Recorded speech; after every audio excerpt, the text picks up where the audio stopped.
Dr. Hana Kim stared at her computer screen for the 5th time that morning. The same strange signal patterns flashed across the monitor, just like they had been doing for the past 3 years. She rubbed her tired eyes and took another sip of cold coffee. Her small office at the SETI Research Center in Seoul felt cramped and stuffy. Still looking at those fake signals? Her colleague Dr. Park asked as he walked past her desk. Hana did not look up. They are not fake. These patterns are too complex to be natural. Someone is trying to talk to us, Dr. Park laughed. Hana, we have been over this many times. Those signals are just space noise, maybe some old satellite or radio interference. You need to stop wasting your time. But Hana knew better. She had spent years studying these transmissions. They came from different points in space, but they all had the same basic structure: mathematical sequences, star maps, and what looked like language patterns. Someone was definitely trying to communicate with Earth. Far across the galaxy, Ambassador Kale Vorthak felt frustrated.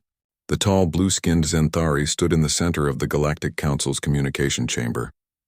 Dozens of screens showed signals being sent toward the small blue planet in the Sol system. How long have we been trying to contact them? Kale asked his assistant. 50 Earth years, Ambassador, the assistant replied.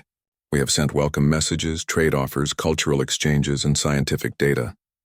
Nothing gets a response. Kale's forearms moved in an angry gesture. This is insulting. Every civilized world in the galaxy answers our calls within days. Some answer within hours, but these humans just ignore us completely. The other council members had started to talk about Earth in whisper. Some said the humans were too primitive to understand the messages. Others believed they were just too proud to answer. A few even suggested that humans might be hostile. Maybe they do not have the technology to receive our signals, suggested Council Member Ixara, an insect-like being from the hive worlds. Impossible, Kale replied. Our scans show they have radio technology, satellites, and space travel. They should be able to hear us clearly. Back on Earth, Captain Tae-Wong reviewed the morning reports at the Korean Space Force headquarters. The military had been tracking unusual radio signals for years, but most officers thought they were just cosmic background radiation or equipment problems. Sir, we are getting those weird transmissions again, reported Lieutenant Min-ho Tai-Wong. Looked at the data. Same source directions as before? Yes, sir. But this time they seem stronger. Almost like they are trying harder to get our attention. Tai-Wong had a bad feeling about these signals. Unlike his civilian counterparts, he did not dismiss them so easily. Years of military training had taught him to pay attention to anything unusual. And these signals were definitely unusual. Keep monitoring them. If the pattern changes or they get stronger, let me know immediately. Dr. Hana Kim had been working late again. The SETI lab was empty except for her. She played the latest transmission through her headphones and tried to understand the mathematical patterns. Suddenly she noticed something new. Hidden in the background of the signal was what looked like a star map. She quickly called up astronomical data on her computer. The map showed their local area of the galaxy with Earth clearly marked. But there were other markers too. Dozens of them scattered across nearby star systems. This is it, she whispered to herself. This is proof. She ran to the phone and called Captain Tae-Wong. They had met at a conference 2 years ago and had stayed in contact about the strange signals. Captain, you need to see this. I found something in the transmissions. Tae-Wong arrived at the lab within an hour. Hana showed him the star map and explained what she had found. If this is real, Tae-Wong said slowly, then we are not alone. And whoever is sending these messages knows exactly where we are. There is more, Hana said. She pulled up another screen. I think I found parts of their language. Look at these patterns. They repeat in specific ways like grammar rules. Tae-Wong studied the data. His military mind was already thinking about the implications. How many different sources are sending these messages? At least 12 that I can identify. Maybe more. 12 different alien civilizations trying to contact us, and our government thinks it is just space noise. Tae-Wong shook his head. This changes everything. Meanwhile, Ambassador Kale was meeting with the Galactic Council's High Command. The massive chamber held representatives from 47 different species. The topic of discussion was always the same: what to do about the silent humans. Perhaps we should send a ship to make direct contact, suggested General Thexra, a reptilian being from the war worlds. Too risky, replied Counselor Veltar. We do not know if they are hostile. Their silence could mean they are preparing for war. Kale disagreed. More likely they are just too primitive. Their technology is basic compared to ours. They probably cannot even understand our messages. The debate continued for hours. Some wanted to ignore Earth completely. Others wanted to force contact. A few suggested that humans might be dangerous and should be watched carefully. We will continue sending messages, the High Counselor finally decided, but we will also increase our monitoring of their world. If they show any signs of aggression, we must be ready. Back on Earth, Hana and Tae-Woong worked through the night trying to decode more of the alien messages. They found references to trade, science, and something called the Galactic Council. They are trying to invite us to join some kind of space government, Hana explained. And we have been ignoring them for 50 years, Tae-Woong replied grimly. They probably think we are either stupid or hostile. What should we do? Tae-Woong looked at the star map again. 12 alien civilizations, maybe more, all of them trying to contact Earth. All of them being ignored by human governments who thought the signals were fake. First, we need to convince someone in authority that this is real. Then we need to figure out how to respond without starting an interstellar war. Neither of them knew that their time for peaceful contact was running out. Deep in the outer rim of the galaxy, something dark was moving toward the civilized worlds. Something that had been watching the galactic communications for years, learning about every species except one. The Vexhi were coming, and they had no idea what humans were capable of when pushed into a corner. General Bo Ram stood in the war room of the Korean Defense Ministry, looking at satellite images that made no sense. 3 months had passed since Dr. Hana Kim and Captain Tae-Woong had first briefed the military about the alien signals. Now those signals had changed completely. Show me the new transmissions, Bo Ram ordered. Tech specialist Dong Hyun pulled up the latest data on the main screen. Sir, these are not the same peaceful messages we were getting before. These new signals are urgent, repeated, and coming from everywhere at once. The screen showed dozens of transmission sources scattered across the galaxy. All of them were broadcasting the same basic message over and over again. Have we decoded any of it?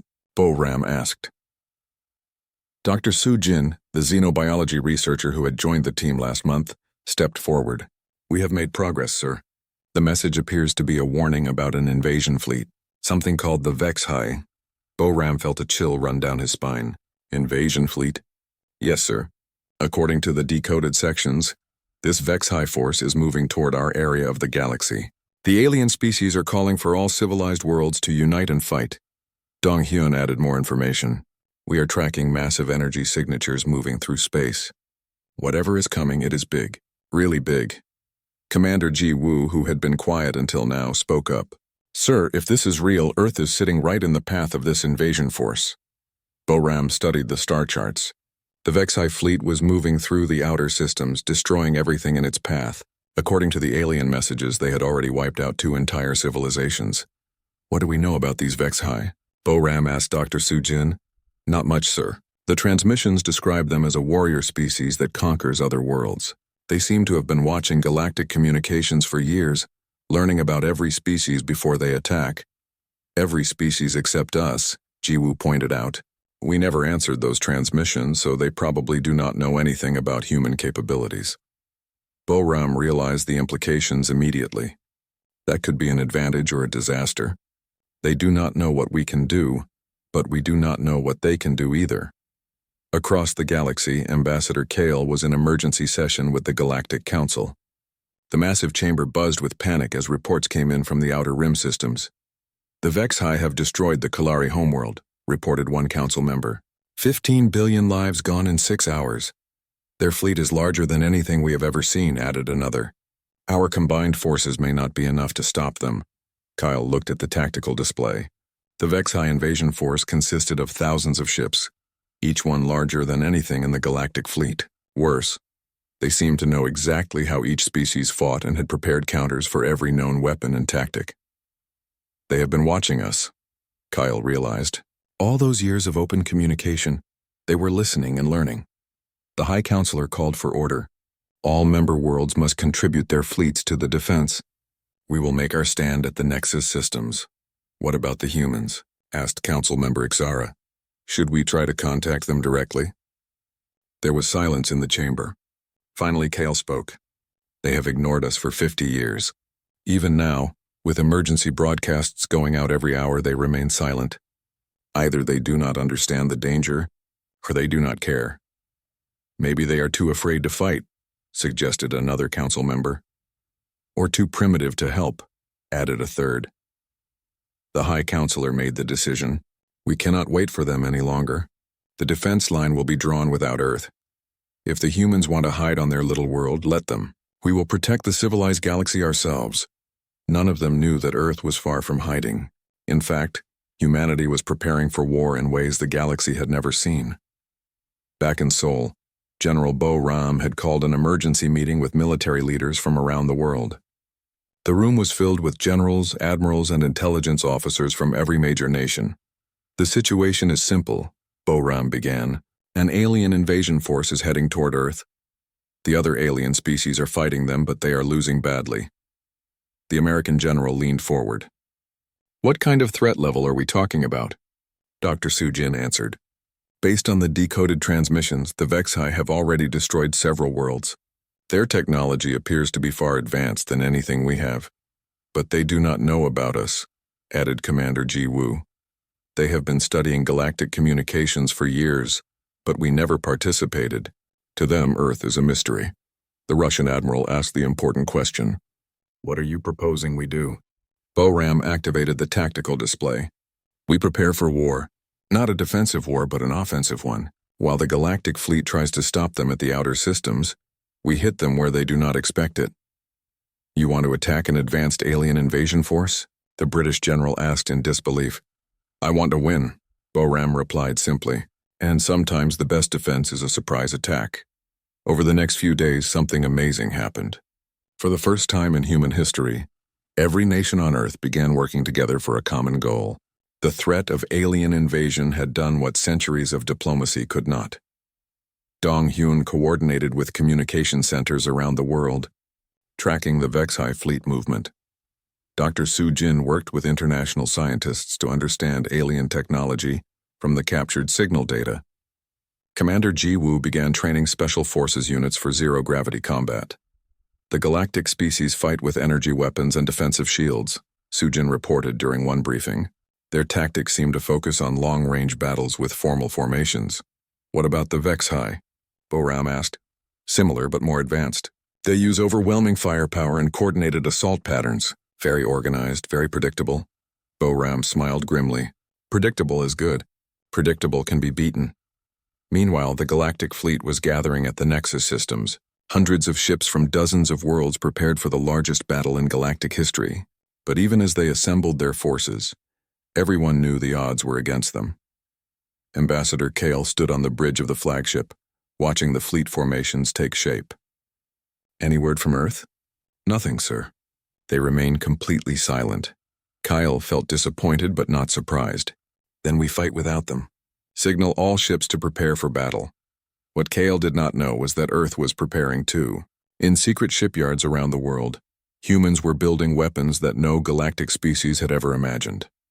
Nuclear warheads, kinetic projectiles, and stealth technology that could make ships invisible to enemy sensors.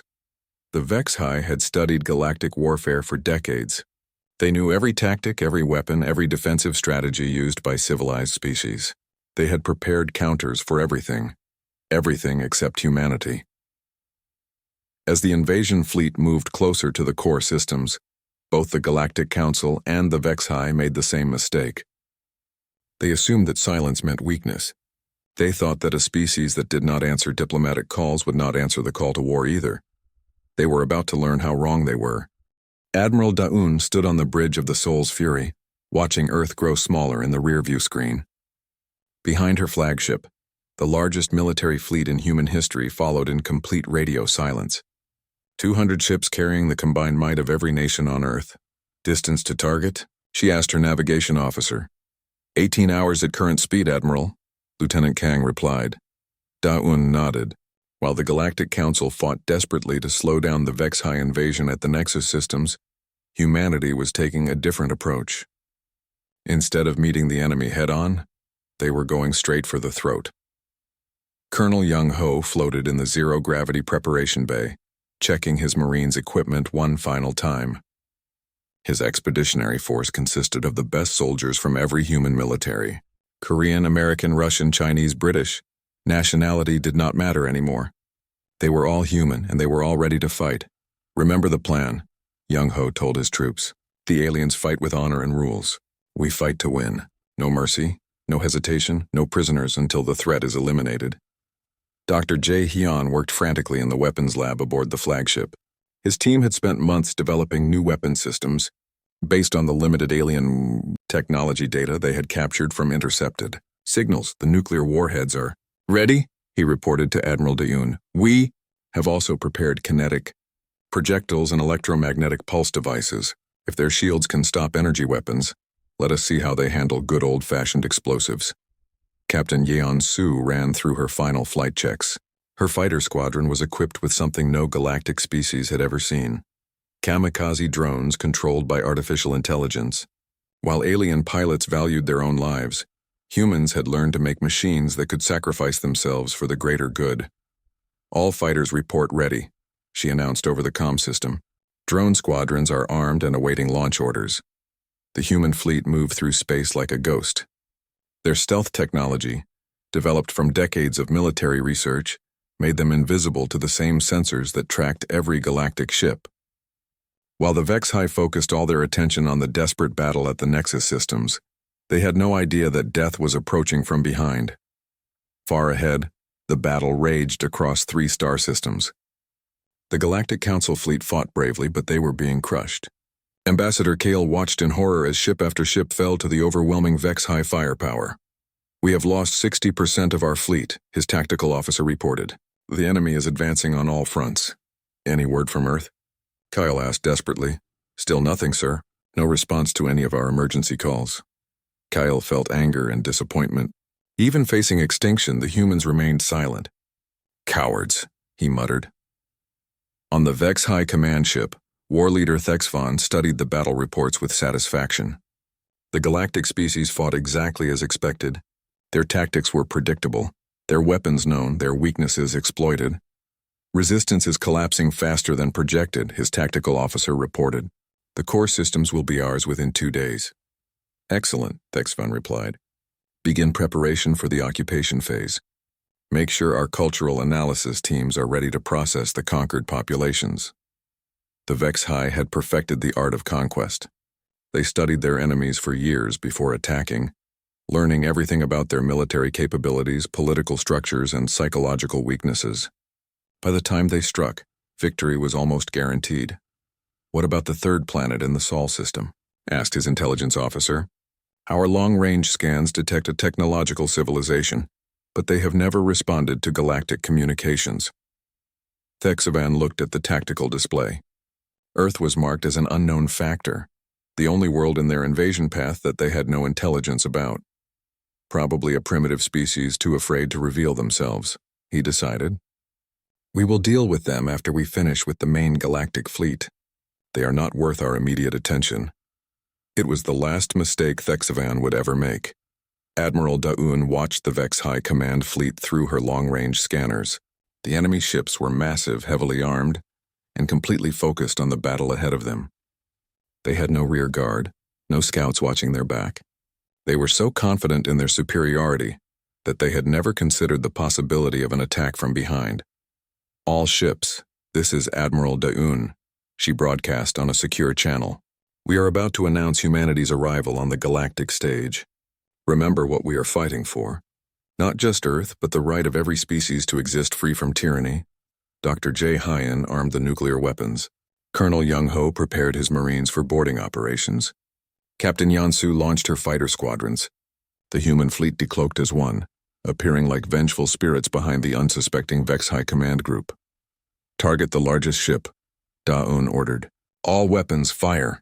The first nuclear warhead struck the Vex-High flagship before they even knew they were under attack. The explosion tore through shields designed to stop energy weapons but completely useless against kinetic nuclear devices. The command ship's rear section vaporized in a ball of atomic fire. What is happening?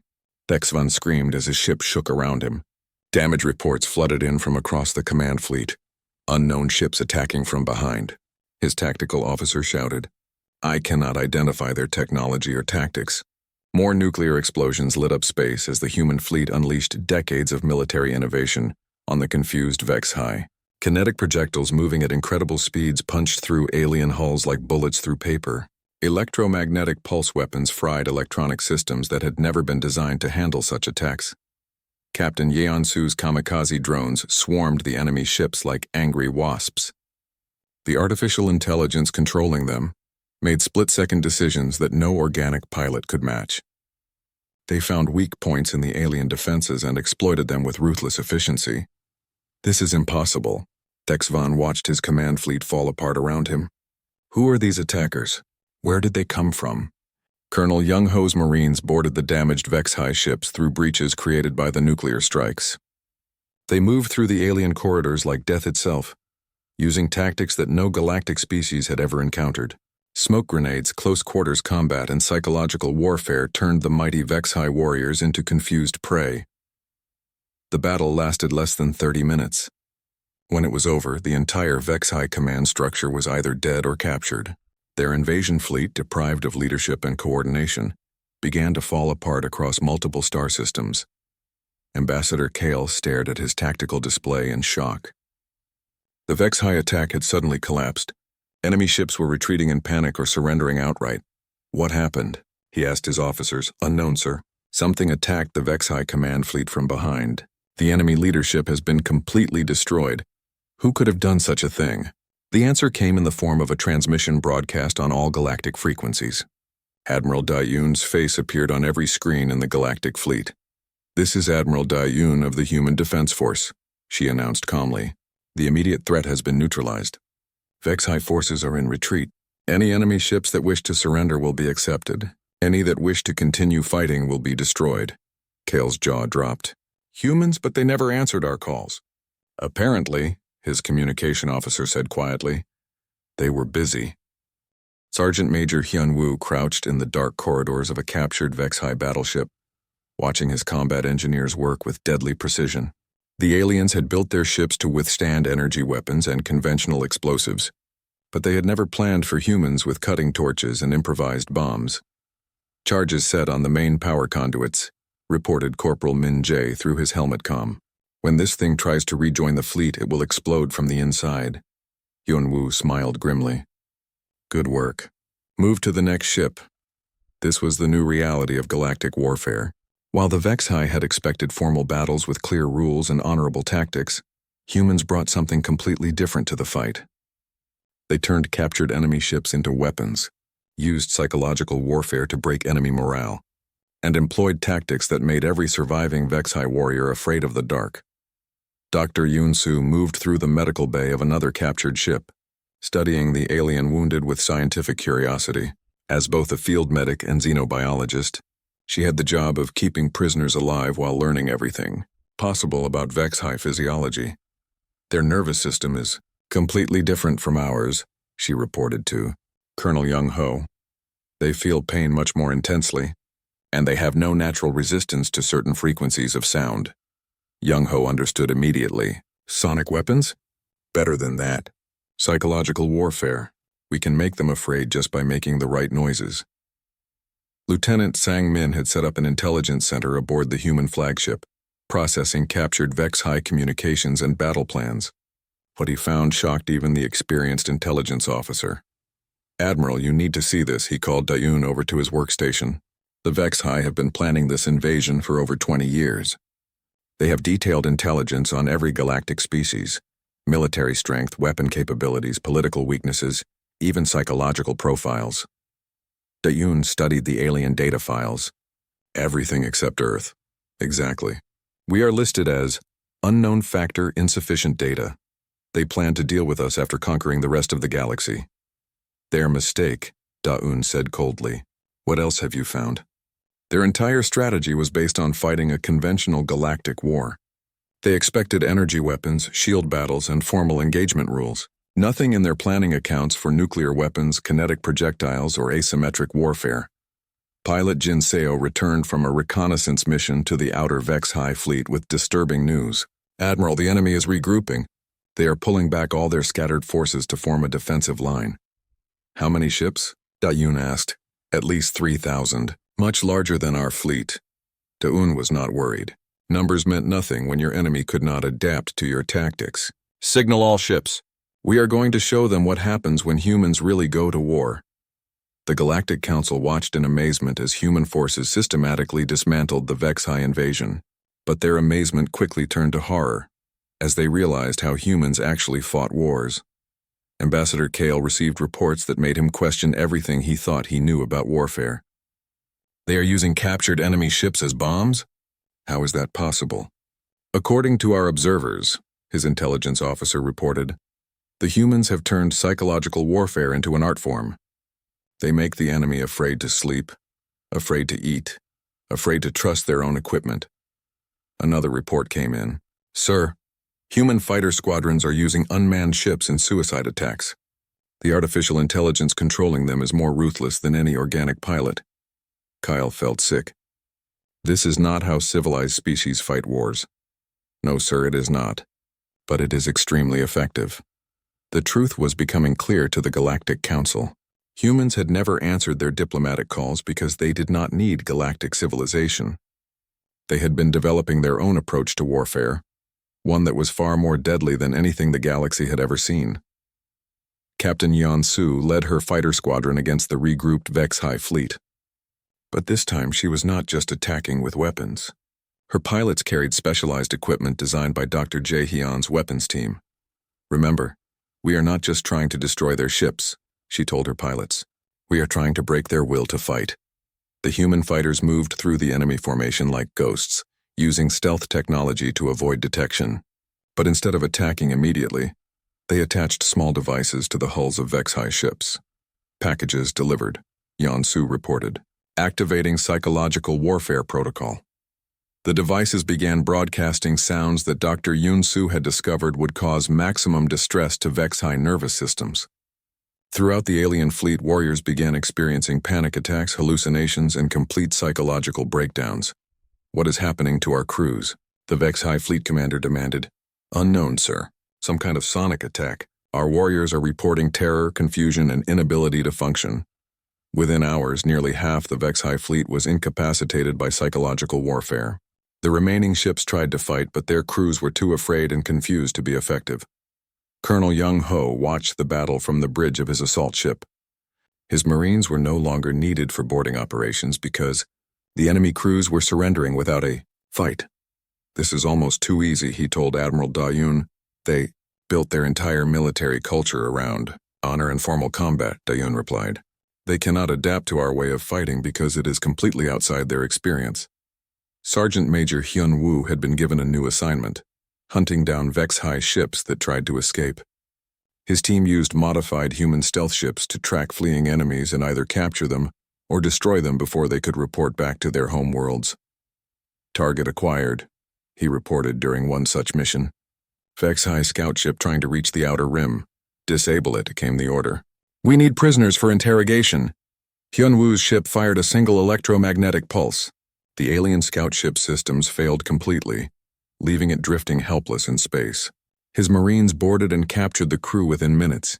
This became the pattern across the entire war zone. Vexhi ships that tried to fight were destroyed quickly and efficiently. Ships that tried to flee were hunted down by human forces. Ships that surrendered were stripped of all useful information and technology. Lieutenant Sang-min had gathered enough intelligence to understand the full scope of the Vexhi Empire. Admiral, they have conquered dozens of worlds over the past century. Their home systems are heavily fortified and defended by massive fleets. Good, Daeun said simply. It will make our message clearer. Message, sir? Daeun looked at the tactical display showing the retreating Vexhi forces. We are going to follow them home, and we are going to end this war permanently. The Galactic Council tried to contact the human fleet, hoping to coordinate their efforts or at least understand human intentions. But their calls went unanswered, just like they had for 50 years. They are not responding to our communications, Kale reported to the High Council. What are they doing? The High Counselor asked. They appear to be hunting down every remaining Vexhi ship in our space. None of the enemy forces are escaping. And then, Kale looked at the long-range sensors. Then they are following the survivors back to Vexhi space. I think they intend to attack the enemy homeworld. The High Council chamber fell silent. No galactic species had ever attempted such a thing. The idea of carrying a war into enemy territory was beyond their understanding.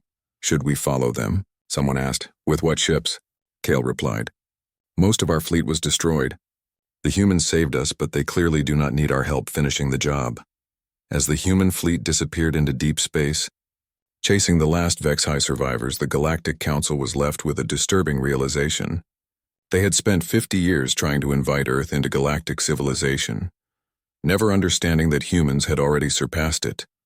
President Mi-kyung stood at the window of her office in Seoul, watching the morning sun rise over a world that had changed forever. 3 months had passed since Admiral Da-yoon's fleet had disappeared into deep space, chasing the retreating Vex-High forces. Yesterday, they had finally returned home. The war was over. Not just the battle, but the entire Vex-High Empire. General Woo Jin entered her office carrying a thick folder of reports. Madam President, Admiral Da-yoon is requesting permission to address the Galactic Council directly. Mi-kyung turned from the window. What did we find in Vex-High space? Complete surrender, ma'am. When our fleet arrived at their homeworld, they gave up without firing a shot. Apparently, word of our fighting methods had reached them before we did. Mi-kyung was not surprised. Human psychological warfare had proven even more effective than their weapons. The Vex-High were a warrior culture that prized honor and courage above all else. When they learned that humans fought without honor, used fear as a weapon, and showed no mercy to enemies, their entire worldview collapsed. What about their conquered worlds? All liberated? Admiral Da-yoon left occupation forces to help the freed populations rebuild. We now have detailed intelligence on 47 different alien civilizations that the Vex-High had enslaved. Dr. Seul-gi knocked on the office door and entered carrying her xenological analysis. As Earth's leading expert on alien cultures, she had spent weeks studying the data brought back by the fleet. Madam President, the implications of our victory go far beyond just defeating the Vex-High, she reported. The entire galactic political structure is based on the assumption that war is a formal, honorable affair with rules and limitations. Our methods have shattered that assumption.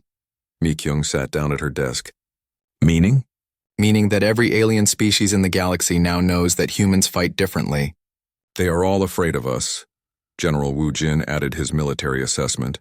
Our intelligence suggests that several galactic species are already preparing defensive alliances against Earth. They see us as a potential threat. Are we a threat? Mi-kyung asked. That depends on what we do next, Woo Jin replied. The answer came in the form of a transmission from the Galactic Council. Ambassador Kale appeared on the communication screen looking nervous and formal. President Mi-kyung of Earth, he began. The Galactic Council requests the honor of your presence at an emergency session. We wish to thank humanity for your assistance in defeating the Vex-High threat. Mi-kyung could hear the fear behind the polite words. Tell Ambassador Kale that we accept his invitation, but we will be bringing our own terms for discussion. 3 days later, Ambassador Tae-jun arrived at the Galactic Council chambers aboard a human diplomatic ship. The massive chamber that had once been filled with confident alien representatives now felt tense and uncertain. Honorable members of the Galactic Council, Tae-jun began. Earth thanks you for your gracious invitation to join galactic civilization. Ambassador Kale felt relief. Perhaps the humans would be reasonable after all. However, Tae-jun continued, recent events have made it clear that the current galactic defense arrangements are inadequate. Therefore, Earth is prepared to assume responsibility for protecting this region of space. The chamber erupted in shocked murmurs. Kale stood up quickly. Ambassador Tae-jun, while we appreciate humanity's military capabilities, the Galactic Council has maintained peace for over 3 centuries. With respect, Ambassador Kale, you maintained peace until a real threat appeared. Then you nearly lost everything. Tae-jun's voice remained calm but firm. The Vex-High invasion succeeded because your military doctrine is based on outdated assumptions about how wars are fought. The High Counselor tried to maintain diplomatic protocol. What exactly is Earth proposing? Tae-jun activated a holographic display showing the local star systems. Earth will establish defense stations at key strategic points throughout this region. All member worlds will contribute resources and intelligence to support these operations. In exchange, we guarantee that no external threat will ever again come close to succeeding against civilized worlds. And if we refuse? asked Council Member Ixara. Taijun looked directly at her. Then you are free to defend yourselves using your traditional methods. We have seen how well that works. The chamber fell silent. Everyone knew the truth. Without human intervention, the Galactic Council fleet would have been completely destroyed, and all their worlds would now be Vex-High slave colonies. Ambassador Kale tried one more diplomatic approach. Surely there is room for negotiation. The Council has experience in interstellar governance. The Council has experience in bureaucracy, Taejun corrected. Earth has experience in winning wars. Recent events have demonstrated which skill is more valuable when survival is at stake. General Wu Jin had prepared for this moment.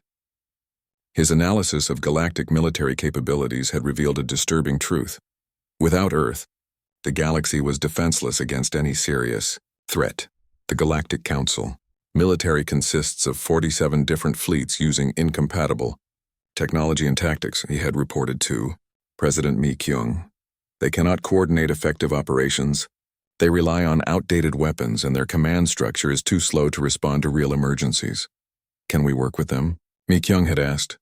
We can protect them, Wu Jin had replied, but only if they accept human leadership in military matters.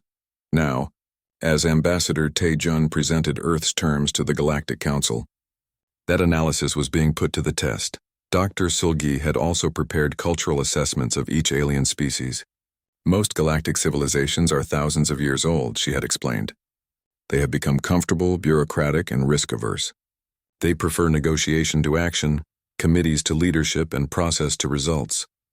And humans? Humans are young, aggressive, and adaptable. We solve problems by breaking them into smaller pieces and attacking each piece individually. It is not elegant, but it works. The Galactic Council debated for hours, but the outcome was inevitable. They had no choice but to accept human protection because they had no ability to protect themselves. Finally, the High Counselor spoke for the entire Council. Earth's terms are accepted. We welcome humanity to galactic civilization and acknowledge your leadership in defense matters. Ambassador Taejun smiled politely. Thank you. Admiral Da Yun will begin establishing defense stations within the month. Our first priority will be integrating galactic intelligence networks with human military planning. As the formal ceremonies concluded, Ambassador Kale approached Taejun privately. I have to ask, Kale said, why did Earth never answer our communications for 50 years? Taejun looked at the alien diplomat with genuine curiosity. Answer them?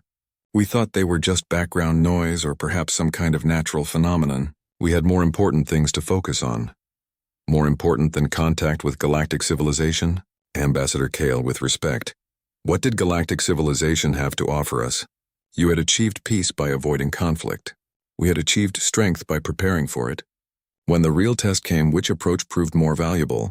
That evening, Dr. Hana Kim sat in her old office at the SETI Research Center, looking at the equipment that had first detected the alien signals years ago.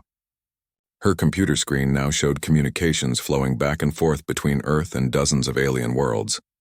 Captain Tae Woong, now promoted to Admiral, joined her for a cup of coffee. Do you ever wonder what would have happened if we had answered those first signals? Hana asked. Tae Woong considered the question. We probably would have joined their bureaucracy, adopted their methods, and learned their limitations. When the Vex-High attacked, we would have been just another failed galactic fleet. So our ignorance saved us? Our independence saved us, Tae Woong corrected. We developed our own solutions instead of adopting theirs. That is what made the difference. Hana looked at the star map showing human defense stations spreading across the galaxy. And now? Now we do what humans have always done. We protect our own, we solve problems, and we prepare for the next threat. Outside the window, the first ships of the new Galactic Defense Force were visible as bright stars moving across the night sky. They carried human crews, human weapons, and human determination to ensure that the galaxy would never again come so close to conquest. The age of galactic bureaucracy was over. The age of human protection had begun, and in the deep space beyond the galactic rim, other species that had been watching the Vex-High invasion with interest quietly decided that this region of space was no longer worth their attention. Whatever lived on that small blue planet was clearly too dangerous to disturb.